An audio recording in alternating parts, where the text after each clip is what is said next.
Howdy, I'm John. I'd tell you about my experience putting the Samsung970 Pro M.2 2 terabyte NVMe into my machine. I was needing a little more storage space,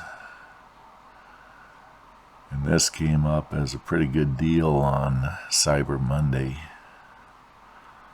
Oh, NVMe is so fast, so efficient, and if you've got a good heat sink on it, in my case the motherboard has thermal pad above and below, it's staying very nice and cool, and it's so fast.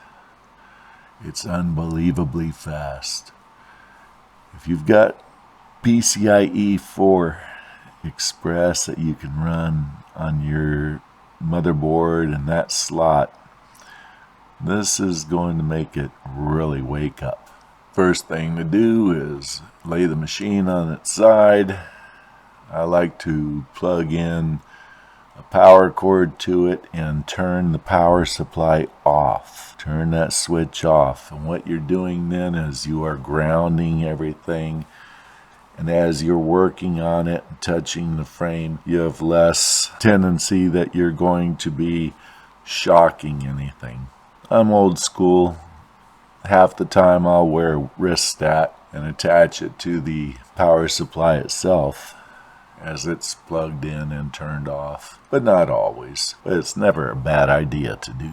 Now in this case I'm using Samsung. Samsung has a very good software program called Samsung Magician.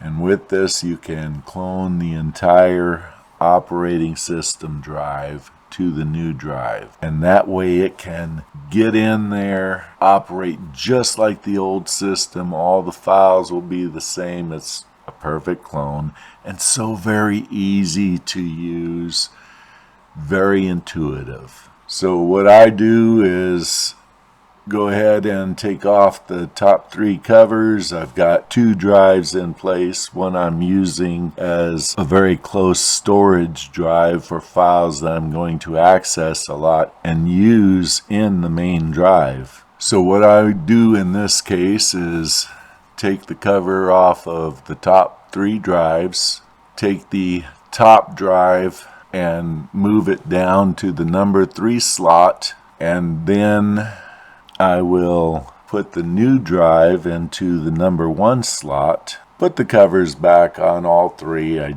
didn't really need to take it off the middle one anyways. Get the system back to working again. Then after I have transferred all the data to the new drive from the old operating system, because it will boot up to the drive even though it's moved to another slot. So I will take out that 3rd one, which is the old operating system drive, and store that away in case I need it again as a backup. But this is a very simple add-on to do, and it can really make your machine really run well if you've already have the capability for PCIe 4 in your motherboard. Thank you much, folks. Have a good day.